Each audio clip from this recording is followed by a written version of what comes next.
திமுக வந்து ஒரு கடந்த 3 வருடமா எதுவுமே களத்துக்கு போகாம கடைசி இப்போ ரீசெண்டாக எல்லாத்துக்கும் எல்லா கலரையும் போய் பார்க்குற ஸ்டாலின் போறாரு, திருப்பூர் போறாரு, ஈரோடு போறாரு. ஏன் ஒரு பயம் வந்துருச்சு? பயந்துட்டேன். நீங்க இல்லை உங்க வாயில கேட்குறது எனக்கு சொல்லும்போது நானே நடிக்க போயிட்டேன். விஜய் அவ்வளோ தோத்து கொண்டாரு. ஐயோ என்ன பண்ண போறோம்? ஐயோ விஜய் விட்டார். அது இன்னைக்கு வந்து அதை வந்து விஜய் அந்த ஏதோ எங்கேயோ தேடி பிடிச்சி அவங்களுக்கு எழுதி கொடுத்துருக்காங்க. தம்பி இதை பேசுன்னு சொல்லிட்டு பேசிக்கிட்டாரு. விஜய்க்கு மட்டுமே எழுதி கொடுக்குறாங்க. வரணுங்கிறதுக்காக என்ன வேணாலும் பேசலாம். நீங்க நினைக்கும் போது விஜய் நான் காப்பாற்ற நினைக்கிறேன், நீங்க திமுக காப்பாற்ற நினைக்கிறேன். ஆமா அப்படிதான். திமுக காப்பாற்றுறது நான் வந்துங்கிற அவசியம். அதே மாதிரி நானே விஜய் காப்பாற்றுறேன். விஜய் காப்பாற்றுறது நீங்கள்லாம் தாங்க நின்றுருக்கீங்க. அவரே வரல. நீங்க ஏன் துடிக்கிறீங்க? நீங்க துடிக்கும் போது எனக்கு தெரியுது. திராவிட கட்சி வந்து பேசும்போது நீங்க துடிக்கிறது எனக்கு தெரியும். நீங்க தானே சொன்னீங்க.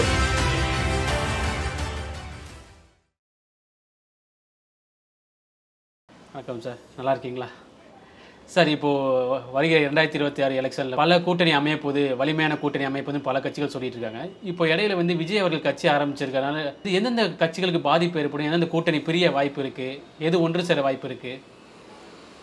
அடிப்படையில் எனக்கு வந்திருக்க முதல் சந்தேகம் என்னன்னா, விஜய் அரசியலுக்கு வந்துட்டாராங்கிறத முதல்ல உறுதிப்படுத்தணும். அது உங்களுக்கு வந்து சந்தேகமா? எல்லாத்துக்கும் வந்து சந்தேகம். உலகத்துக்கே வந்திருக்க சந்தேகம். இதுவரையில் அவர் கட்சி ஆரம்பித்து 3 கூட்டங்கள் தான் போட்டிருக்காரு. ஆமாம். கட்சி பேரை சொல்லி ஒரு கூட்டம் ஒன்று போட்டார். ஆமாம். அதுக்கப்புறம் வந்து கட்சி அறிமுகப்படாத கொடியை இது பண்ணதில் கூட்டம் போடாமல் கொடியை மாத்திரம் சொல்லிட்டு விட்டாங்க. ஆமாம். ஆக கட்சி பேரை சொல்கிறதுக்கு ஒரு கூட்டம் போட்டார். அதுக்கு அடுத்தபடி ஒரு மாநாடு ஒன்று நடத்தினார். விக்கிரவாண்டியிலே இங்கே மாநாடு நடத்தினார். அதுக்கு சினிமாக்காரர்களுக்கு நீங்கள் கொடுக்குற தமிழ்நாட்டு மீடியாக்கள் தான் சொல்லணும்னா கூட அப்படியே மேலே உளுந்து போய் இது பண்ணி அப்படி தூக்கி அப்போது பெருசாக பண்ணி எல்லாம் உலகமே சுற்றி பார்த்துக்கிற மாதிரிலாம் ஒரு கேள்வி கேட்டுக்கிட்டு இருந்தீங்க. அதுக்கப்புறம் 3 மாதம் ஆளு. நீங்கள் எப்படி சொல்கிறீங்களே, மற்ற கட்சி பயப்படுறது தெரியுது கதை, மற்ற கட்சி அந்த பயம் தெரியுது. மற்ற திமுக இப்படி தான் நீங்கள் சொல்லணும். இப்படி தான் சொல்லணும். என்ன பயந்து அவங்க என்ன பண்ணிட்டாங்க? இப்போ ஸ்டாலின் வந்து ஊர் விட்டு ஓடி போயிட்டாரா? உதயநிதி வந்து பதவி ராஜினாமா பண்ணிட்டு நான் எனக்கு அரசியலை விஜய் வந்துட்டா நான் அவ்வளோதான் ஒடிஞ்சேன்னு ஓடி போயிட்டாரா? என்ன நடந்தது? யார் பயந்தா? இப்போ ஓகே, இப்போ திமுக வந்து நல்ல அனுபவம் இருந்த கட்சி, ஆட்சியில் இருந்துக்கு. இப்போது தரக்குறைவாக விஜய் பற்றி பேசும்போது விஜய் பதிலடி கொடுக்க மாட்டாரு. ஏன்னா நாகரிகம் தெரியுது. ஆனால் அனுபவத்தில் இருக்க திமுக வந்து நாகரிகம் தெரியாமல் பேசுனது யாரு? திமுக, அதிமுக. அதுதான் உங்கள் வேலை. உங்கள் சில்லுண்டி வேலைங்கிறது அதுதான். மன்னராட்சி ஒழிப்பேன்னு சொன்னது யாரு? முன்னாள் விசிகா இல்லை. அதான் மறுபடியும் உங்கள் வேலையை காட்டுறீங்க. இன்னைக்கு அவர் விசிகாவில் இருக்கார். அவர் அதான் சொல்ல முன்னாள் விசிகா. முன்னாள் விசிகான்னு ஏன் அந்த பேரை சொல்றீங்க? இந்நாள் விஜயனுடைய கட்சின்னு. ஏன்னா விஜயை வந்து காப்பாற்றணுங்கிற எண்ணம் உங்களுக்கு இல்லை. அதுக்கப்புறமா அது ஏன் அந்த மாதிரி சொல்றீங்க? இன்னைக்கு விஜய் கூட தானே அவர் இருக்காரு. இல்லை, அதுக்கப்புறமா விஜய் கட்சியில தான் அவர் பேசினார். அந்த பேச்ச விஜய் கட்சியிலையும் விஜய் நடத்தின கூட்டத்தில் தான் விஜய் பேசினாரு. அதை சொல்றதை விட்டுட்டு விசிகா மேல பழி போடுறதுக்கு எவ்வளவு துடிக்கிறீங்க பாருங்க. அவர் இப்படி எல்லாம் சொல்லி விஜயை காப்பாற்றுறதுக்கு முயற்சி பண்ணீங்கன்னா நடக்காது. உங்களுக்கு ஒரு விஷயத்தை சொல்லிடுறேன், கேட்டுங்க. திராவிட இயக்கங்கள் ஆரம்பித்த போது தமிழ்நாட்டில் இருக்கிற அச்சு ஊடகங்கள் அத்தனையுமே அந்த 3% கையில் தான் இருந்தது. திராவிட இயக்கங்களை எவ்வளவு கேவலப்படுத்த முடியுமோ அவ்வளோ கேவலப்படுத்தி, எவ்வளோ நெகட்டிவாக எழுத முடியுமோ அவ்வளோ நெகட்டிவாக எழுதினாங்க. பெரியாரை பற்றி தமிழ்நாட்டில் இருந்த ஒரு அச்சு ஊடகங்கள் கூட ஒரு நாள் கூட போட்டது கிடையாது. அந்த அளவுக்கு பெரியாரையும் திமுக திராவிட இயக்கங்களை வந்து ஓரம் கட்டினாங்க. வளர்ந்துக்கிட்டே தான் போனாங்க. இப்போ நீங்க சொன்னீங்க இருங்க முடிச்சிடுறேன். பதறாதீங்க. உங்க சைடுக்கு உங்களுக்கு ஆதரவாக நான் பேசுறேன், கவலைப்படாதீங்க. துடிக்கிறீங்களே, சினிமாக்காரர்கள் கொண்டு வரதுக்கு நாங்கள் முயற்சி பண்ண விட்டுறாதீங்க சார். நீங்க துடிக்கும் போது எனக்கு தெரியுது. திராவிட கட்சியை பற்றி பேசும்போது நீங்க துடிக்கிறது எனக்கு தெரியும். நீங்க தானே சொன்னீங்க உடனே எவ்வளவு வேகமா அவதூறு பேசுனது திமுக. நீ ஏன் பேசுனீங்க? மன்னராட்சியை ஒழிப்பேன்னு சொன்னது யாரு? ஒரு குடும்பத்தை ஆட்சியை ஒழிப்பேன்னு சொன்னது யாரு? விஜய். அது அப்ப அவதூறு பேசுனது யாரு? ஒரு தனிப்பட்ட வாழ்க்கையை தாக்கி பேசுனது யாரு? கட்சியினுடைய கொள்கையை பத்தி பேசலையே அவங்க. திமுகவுடைய கொள்கையை பத்தி பேசலையே. அப்போ ஒரு குடும்பத்தை பத்தி தானே பேசினாங்க. அது அவதூறு இல்லையா? உங்க லாங்குவேஜில் அது அவதூறு கிடையாதா? உங்க லாங்குவேஜில் அதுதான் கண்ணியமான பேச்சா? என்ன அந்த கண்ணியம் எங்களுக்கு தெரியாது. மற்ற கட்சி என்ன குற்றம் சொல்றாங்கன்னா, அவ்வளோ எக்ஸ்பீரியன்ஸ் துரைமுருகனுக்கே துணை முதலமைச்சர் கொடுக்காம டக்குன்னு வந்து அவங்க உள்கட்சி விவகாரங்க. அவங்க உள்கட்சி விவகாரங்க.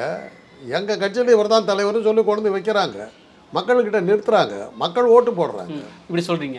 ஆனால் விஜய் வரும்போது ஒரு நடிகன் வந்து திரையில் இருந்துட்டு வந்துட்டாரு நடிகன் அப்படின்னு சொல்றாங்க. அதை வந்து இன்னைக்கு இது புதுசு இல்லை. திமுக ஆட்சி இது கட்சி ஆரம்பித்து தேர்தல் நிற்குதுன்னு சொன்னபோது அதை வந்து சொன்னது வந்து காமராஜர் சொன்னார். நாடகமாடிகள் நாடாடலாமான்னு கேட்டது காமராஜர். புரியுதா? திமுகவுக்கு அந்த பேர் தான் இருந்தது. இப்போ அப்படிதான் இருக்கு. அது இன்னைக்கு வந்து அதை வந்து விஜய் அந்த ஏதோ எங்கேயோ தேடி பிடிச்சி அவங்களுக்கு எழுதி கொடுத்துருக்காங்க, தம்பி இதை பேசுன்னு சொல்லியிருக்காங்க, பேச்சு விட்டார். விஜய்க்கு மட்டுமே எழுதி கொடுக்குறாங்க. இன்னைக்கு வரல அவர் வந்து ஏங்க டைம் எடுக்குது ஒரு மீட்டிங், அடுத்த மீட்டிங்கு 2 மாதம் ஏன் டைம் எடுக்குது சொல்லுங்க. நீங்க தான் உங்க சார்பா நான் பேசுறேன், சொல்லுங்க. ஸ்டாலினுக்கும் எழுதி கொடுக்குறாங்கல்ல, எழுதி கொடுத்தா அவர் டெய்லி மீட்டிங் பேசுறாரு. 3 மாதம் எடுத்துக்கலையே, 3 மாதம் எடுத்துக்கல. இல்ல அரசியல் அனுபவம் இல்லாதவங்க எழுதி கொடுக்காம யாரும் பேச முடியாது. குறிப்புகளை எழுதி கொடுத்து தான் ஆகணும். அது முதலமைச்சர் பதவியில் இருக்கவங்க வந்து குறிப்புகள் வைக்காம பேசவே கூடாது. நீங்கள் ஃபாரின்லாம் பார்த்தீங்கன்னாக்கா அரசியல் பேசுறது வேற, மற்ற நேரங்களில் வந்து குறிப்புகள் வச்சுக்கணும், புள்ளி விவரங்கள் கையில் இருக்கணும். ஏனோ தானன்னு பேசக்கூடாது. ஐக்கிய நாடுகள் சபையில் வந்து நீங்கள் ஏனோ தானன்னு பேச முடியாது, குறிப்புகள் வைக்கணும், வச்சுட்டு அதை கொடுத்து தான் பேசணும். இப்போ வந்து பழனிசாமி இருக்கார், எதிர்கட்சி தலைவர் பொறுப்பில் இருக்கார், அவர் வந்து ஆதாரபூர்வமாக பேசணும். இப்போ மற்றவங்களாம் பேசலாம், விஜய் பேசலாம், என்ன வேணாலும் பேசலாம், அவருக்கு எந்த பொறுப்புலையும் இல்லை. ஒரு கட்சிக்கு தலைவர் அவ்வளோதான், அது என்ன வேணாலும் பேசலாம். அவர் நான் எதோ அந்த நேரத்தில் சொன்னிட்டு போயிடலாம், என்ன வேணாலும் பேசலாம், என்ன வேணாலும் பேசலாம். அதுக்கு அவர் வந்து பொறுப்படுத்த என்ன வேணாலும் பண்ணலாம்ல, எங்க வேணாலும் போகலாம், எங்க வேணாலும் போயிட்டு வரலாம், எதை வேணாலும் பண்ணலாம், எதை வேணாலும். அதே திமுக உளவுத்துறை தனிப்பட்ட ஒரு கல்யாணத்துக்கு போகும்போது மட்டும் அந்த ஏன் திமுககாரர் ஒன்றும் சொல்லி அதை போட்டது பூரா திமுகவிலேருந்து ஏதோ அதிகாரப்பூர்வமாக வந்திருக்குது, அது கிண்டல் பண்ணி. சரி, அந்த ஃபோட்டோ எப்படி மீறி வரும்? அந்த ஃபோட்டோ எப்படி வந்ததுன்னு நீங்கள் தான் சொல்லணும். உங்கள் மாதிரி மீடியாக்கள் தான் யாரும் எடுத்து விட்ருக்காங்க. எங்களை மாதிரி மீடியா உள்ளே அனுமதி கிடையாது. என்ன தெரியுது, விஜய் வந்து திமுக வந்து ஃபாலோ பண்ணி அசிங்கப்படுத்துதுங்கிற பயத்தில் நீங்கள் பேசுறீங்க. எது விஜய் பற்றி அசிங்கமாக வந்தாலும் அது திமுக தான் காரணம்னு ஒரு பிராண்ட் பண்ண பார்க்குறீங்க. அதுலேருந்து என்ன தெரியுது, திமுக வந்து விஜய் பயப்படுறாரு, அந்த பயத்தை தான் நீங்கள் வெளியே கொண்டு வர்றீங்க. வேற ஆட்சியில் உள்ளதாங்க அவங்க தான், அவங்க அத்தாரிட்டி அவங்க எல்லா அதிகாரியும் பயன்படுத்தலாம், உளவுத்துறையும் அவங்க கையில் தான் இருக்கு, பயன்படுத்தலாம். இவரை வந்து அந்த இடத்துல ஸ்பாட்ல எப்படி இருக்க வெளிப்படுத்த வேண்டிய அவசியம் அவங்களுக்கு ஒன்றும் இல்லையே, அவங்களுக்கு ஒன்றும் இல்லை. ஏன்னா அவங்க விஜய் இவர் வந்து மாநாடெல்லாம் நடத்தின தாங்க கள்ளச்சார கேஸில் வந்து பல மக்கள் இறந்ததுக்கு பிறகு அங்கே போய் விஜயெல்லாம் வந்து பேச்சு எல்லாம் பண்ணதுக்கு பிறகு தாங்க விக்கிரவாண்டியில் அவங்க ஜெயிச்சாங்க. ஆமாம், ஒன்றும் நீங்கள் பேசுறதுல அர்த்தமே இல்லை. இன்றைக்கி பார்க்கலாங்க, விஜயனுடைய இதை பார்க்கலாம். இப்போ இந்த ஈரோடு இடைத்தேர்தல் வருதுன்னு நிக்கல ஏன் நிற்கல எல்லாத்துலையும் நான் சொல்கிறேன். அவர் பயந்து நடிகை ஓடி போயிட்டார். திருஷா நடிகை கல்யாணத்துக்கு போனவர் இன்னும் அங்கேருந்து வரல, அங்கே உட்காந்துருக்காரு. மக்கள் வெள்ளத்தில் இது பண்ணிக்கிட்டு இருந்தபோது போய் பார்க்க மாட்டேன்னு சொல்லிவிட்டு நான் போனால் கூட்டம் சேர்ந்துடும், அதனால் நான் போகலன்னு சொல்லிட்டு உட்காந்து ஆளு தனி விமானத்தில் ஏறி ஒரு கல்யாணத்துக்கு போகிறாரு. அதை பற்றி கவலை இல்லை, அதை பற்றி நீங்கள் பேச வச்சாலும் திமுக வந்து ஒரு கடந்த 3 வருடமாக எதுவுமே கலனில களத்துக்கு போகாமல் இப்போ கடைசி இப்போ ரீசெண்டாக எல்லாத்துக்கும் எல்லா கலரையும் போய் பார்க்குற, ஸ்டாலின் போகிறார், திருப்பூர் போகிறார், ஈரோடு போகிறார். ஏன் ஒரு பயம் வந்துருச்சோ எல்லாரும்? பயந்து நடிக்க போயிட்டார். விஜய் வந்ததுலேருந்து ஸ்டாலின் உதறி போய் கிடக்குறாருங்க ஹாஸ்பிட்டல். கூட்டணியே விளையாட போகிறாங்க, உண்மையாக தான் இருக்குன்னு நினைக்கிறேன். ஆமாம், ரொம்ப பயந்துட்டார். நீங்கள் உங்கள் வாயில கேட்கும்போது நானே நடிக்க போயிட்டேன். விஜய் அவ்வளோ தூத்து கொண்டார். ஐயோ என்னவா பண்ண போகிறோம், ஐயோ விஜய் வந்துட்டார். ஏங்க இப்படி பதறி போய் கிடக்குறீங்க? இப்படி ஏங்க உங்களுக்கு அந்த துடிப்பு விஜயை காப்பாற்றணும்னு?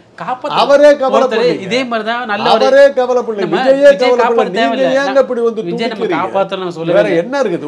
ஒவ்வொரு திமுக வந்து ஒவ்வொரு அசைவும் விஜய் எப்படியாவது கொண்டு வரணும்னு தெரியும். மக்கள் வந்து என்னன்னா, இப்போ திமுக வந்து விஜயகாந்தை வந்து எப்படி கொண்டாங்க, கலைஞர் என்ன பண்ணான்னு தெரியும், அதே டம்மி பண்ணி எல்லாம் விஜயகாந்தோட இதை அழிச்சிட்டாங்க. அடுத்த புதுசாக விஜய் வராரு, அவரா அழியல, அழிச்சிட்டாங்க. திமுக தான் அழிச்சது. சார் நம்ம திமுக குற்றம் சொல்றதுக்கு உங்க வாயில என்னதான் வருதுங்கிறது விமர்சனம் வைக்கலாம்ல, என்னதுங்க அவரை அப்படி காப்பாற்ற பாக்குறீங்க? திமுக மேல நான் என்ன சொல்றேன்னா, நீங்க திமுக எதுக்குறத பத்தி எனக்கு ஆட்சேபம் எதிர்க்கல, அதை ஒழிக்கணுங்கிறதுக்கு அதை வந்து முயற்சி பண்றீங்க. நான் ஆட்சேபம் தெரிவிக்கல, நியாயமான முறையில் பண்ணுங்க. அவங்க செஞ்ச தவறுகளை சொல்லுங்க. இந்த திட்டங்கள் வந்து சரியா இல்லை, இந்த திட்டம் சரியா இல்லை, இந்த திட்டம் வந்து ஃப்ளாப் ஆகிடுச்சு, அவங்க செய்ய வேண்டியது வந்து எதிர்பார்த்ததுக்கு அளவுக்கு வரல, அந்த மாதிரி ஏதாவது சொல்லுங்க. அதை விட்டுட்டு சரி விஜய் பார்த்தோன்னே பயந்து ஓடி போயிட்டாரு, விஜயகாந்தை பார்த்தோன்னே பயந்து ஓடி போயிட்டாரு, அவங்க கட்சி நெருப்பு வச்சு கொடுத்தாங்க. என்னத்துக்கு இந்த அவதூறு பேச்சு? இந்த அவதூறு பேச்சு இது அவதூறு இல்லை சார், தேவையா? அப்படி நீங்க காப்பாத்தி ஒருத்தர் வர்றாருன்னா உங்க பாயிண்ட் ஆஃப் வியூல பார்க்கும்போது விஜய் வரக்கூடாதுன்னு திமுக வரக்கூடாது நான் சொல்லுங்க. என் பாயிண்ட் நீங்க சொல்லும்போது நீங்க ஏன் அவங்க காப்பாற்ற பாக்குறீங்கன்னா, நீங்க திமுக விஜய் வரணும்னு நீங்க நினைக்கும் போது வரக்கூடாது, நான் ஏன் நினைக்க கூடாது? அவ்வளவுதான். விஜய் வரணுங்கிறதுக்காக என்ன வேணாலும் பேசலாம் நீங்க நினைக்கும் போது நான் வரக்கூடாது. விஜய் நான் காப்பாற்ற நினைக்கிறேன், நீங்க திமுக காப்பாற்ற நினைக்கிறீங்க. ஆமா, அப்படிதான். திமுக காப்பாத்துறதுக்கு நான் வரணுங்கிற அவசியம் இல்லை. அதே மாதிரி நானே விஜய் காப்பாத்துறேன். விஜய் காப்பாத்துறதுக்கு நீங்க எல்லாம் தாங்க நின்றுகிட்டு இருக்கீங்க, அவரே வரல, நீங்க ஏன் துடிக்கிறீங்க? அவரே கீர்த்தி சுரேஷ் கல்யாணத்தில் போய் சிரிச்சா உட்காந்துருக்காரு. உங்களுக்கு ஏன் துடிக்கிறீங்க? அவர் அரைச்சிக்கிட்டு வந்துட்டாரு. அவர் அங்கே ஜாலியாக சுற்றிக்கிட்டு இருக்காரு. நண்பர்கள் த்ரிஷாவோட அதான் சொல்கிறாங்களே, த்ரிஷா விஜய் கீர்த்தி சுரேஷ் கட்சி தான் டிவிகே அப்படின்ற அளவுக்கு போயிருக்குது அவரை பற்றி பேச்சுக்கள். அதான் உளவுத்துறை இப்படி பண்ணா அப்படி என்ன பண்றது? உளவுத்துறை இன்னும் கொஞ்சம் விட்டா வீட்டுக்குள்ளலாம் போய் போட்டோ எடுத்துலாம் போடுவாங்கன்னு நினைக்கிறேன். அந்த போட்டோ யார் வெளியிட்டா? அதான் தெரியல. இன்னும் பிளேனுக்குள்ள இருக்கிற அண்ணாமலை தான் சொல்லியிருக்காரு. பிளேனுக்குள்ள போட்டோ எப்படிங்க வந்தது? அதான் மத்திய அமைச்சருக்கு லெட்டர் எழுத போறோம், யார் வெளியிட்டாங்களோ அது நடவடிக்கை எடுக்கணும். அதை கேடி ராகவன் கேஸ்ல இருந்து அதை எடுக்கணும். நீங்க ஒரு ப்ளூ ஃபில்ம் எடுத்து விட்டாங்கல்ல, அன்னையில இருந்து ஆரம்பிச்சிருந்தீங்கன்னா இதெல்லாம் வந்திருக்காரு. அவர் அதை பத்தி கவலைப்பட்டுக்கிறீங்க. நெக்ஸ்ட் எலெக்ஷன்ல உதயநிதிக்கும் விஜய்க்கும் யார் பலம் வாய்ந்த கட்சின்னு நினைக்கிறீங்க நீங்க? உதயநிதி என்னவா இருக்காரு இப்போ? துணை முதல்வர். அவர் அதுக்கு முன்னாடி எம்எல்ஏ. ஆமா. எம்எல்ஏ எப்படி ஆனாரு? எம்எல்ஏ எப்படி ஆனார்? மக்கள் தேர்ந்தெடுத்தது, ஓட்டு போட்டாங்க தான் ஜெயிச்சாங்க. ஆனா துணை முதல்வருக்கு தேர்ந்தெடுக்கல. அது துணை முதல்வர் வந்து நியமன பதவி. அது ரொம்ப சாமர்த்தியமா பேசிட்டதா நினைக்காதீங்க. அது நியமன பதவி. எம்எல்ஏ தானே போட்டாங்க. யாரோ வீட்டில் இருந்து இருந்த மகனை கூட்டிகிட்டு வந்து நீ துணை முதல்வர் உட்கார வைக்கல இல்லையா? அதையாவது ஒத்துக்கிறீங்களா? அது ஒத்துக்கிறேன். அப்போ ஆள விடுங்க. ரொம்ப தேங்க்ஸ். ஒரு எம்எல்ஏவுக்கு எம்எல்ஏ இருக்கவருக்கு பதவி கொடுத்தாங்க. அதில் என்ன தப்பு? அவ்வளோ தூரத்துக்கு வந்து துணை முதல்வர் வரையிலும் போய் ஒரு அரசியல் கட்சியில் இருக்கிற ஒரு ஆள் வந்து பதவிக்கு வர்றது, அதில் இருக்கிற உயர் பதவிக்கு வர்றது தான் லட்சியம். அது அவர் ரீச் பண்ணிட்டாரு. சீக்கிரமே அது அவர் ரீச் நடக்குது பாருங்க. லட்சியம் வந்து டக்குனு சீக்கிரமே நடக்குது. சீக்கிரமா நடந்துருச்சு. அதுக்கு என்ன பண்றது? அவர் கொடுத்து வச்சிருக்கிறது அந்த மாதிரி இருக்குது. இந்தியா சுதந்திர அடைகிறதுக்கு வெள்ளக்காரன் வந்த காலத்துலேருந்து வேலு நாச்சியார்லேருந்து பூலித்தேவன்லேருந்து மருது பாண்டியர்கள்லேருந்து எல்லாம் போராடினாங்க. 47 வருடம் காத்துக்கு தான் இருக்க வேண்டியிருந்தது. 47 வந்ததுக்கப்புறம் வந்து அடுத்தடுத்து போராடாமையே வந்து பாஜக வந்து ஆட்சியில் வந்து உட்காந்துச்சு. இல்லை உடனே எப்படி இங்கே கிடச்சதுன்னு கேட்டாக்கா அவங்களுடைய நேரம் அந்த மாதிரி. அது மாதிரி அந்த போராடுற நேரத்தில் போராடினவங்கெல்லாம் இருந்தாங்க. இப்போ வந்துட்டு உள்ளே வந்துட்டார். இன்றைக்கி வந்து முதலமைச்சர் துணை முதலமைச்சர் பதவியில் இருக்கிறவர் வந்து விஜய்க்கு எப்படி போட்டியாக இருக்க முடியும்? இன்னும் அவரை எல்கேஜிக்கே வரலையே, இன்னைக்கு அட்மிஷனுக்கே வரலையே. ப்ளே ஸ்கூலில் தானே இருக்கார் விஜயை பொறுத்தவரையில். அவர் இன்னும் அரசியலுக்கு வரவே இல்லையே. வந்த பிறகு தான் நம்ம பேசணும். திமுககாரங்களுக்கு பேச்சிலே வந்து அந்த தாக்கி பேசுகிற கட்டவத்தில் பேசுகிற அந்த சிவாஜி கிருஷ்ணமூர்த்திலாம் பண்ணுறாங்களே, அது இயல்பாகவே வருமா? அந்த இது வந்து முதலமைச்சர் தண்டனை கேள்வி கேட்கலாம். இது நாம் தமிழ் பேசுனா கைது பண்ணுறாங்க. ஒவ்வொரு இப்போ அண்ணாமலை பேசாத பேச்சா? தேசிய தலைவராக இருந்தவர் அவர் பேசாத பேச்சா? ப்ளூ ஃபில்ம் எடுத்து விடுறதுலாம் உங்கள் கண்ணுக்கு தெரியாது. சரி, ஓகே. அவங்க கட்சிக்குள்ள நடக்குது. அதெல்லாம் ஏன்னா நீங்கள் அதுக்கு பின்னாடி போகிறவங்க நாளைக்கு உங்கள் மேலே அமலாக்கத்துறை வந்துச்சு என்ன பண்ணுறது? அவ்வளோதான். அது அண்ணாமலை வந்து பேசாத பேச்சா? உங்களை என்ன கேட்டார்? யாரோ ஒரு நிருபர் வந்து கேள்வி எடுத்து வா ரூமுக்கு வரியா, ரூமுக்கு வான்னு கேட்டார். அப்போல்லாம் உங்ககிட்ட துடிப்பு வரலையே. அப்போல்லாம் வரலையே. பேசாமல் தானே உட்காந்துட்டு விட்டுருங்கன்னு போனவங்க வந்து நீங்கள் தானே. வா ரூமுக்குன்னு கூப்பிட்டாரு. பதில் வந்தது அவங்ககிட்ட? எல்லாம் வந்துச்சு. எங்கே வந்தது? வாயை மூடிட்டு வந்துட்டீங்க. ஆனால் திமுக பற்றி இஷ்டத்துக்கு பேசுறீங்க. ஏன்னா திமுக வந்து ஜனநாயக முறையில் வளர்ந்த கட்சி. அதை பற்றி எவ்வளோ மண்ண மாதிரியா இருக்க முடியுமோ அவ்வளோ தூத்து பார்க்குறீங்க. நடக்காதுங்க.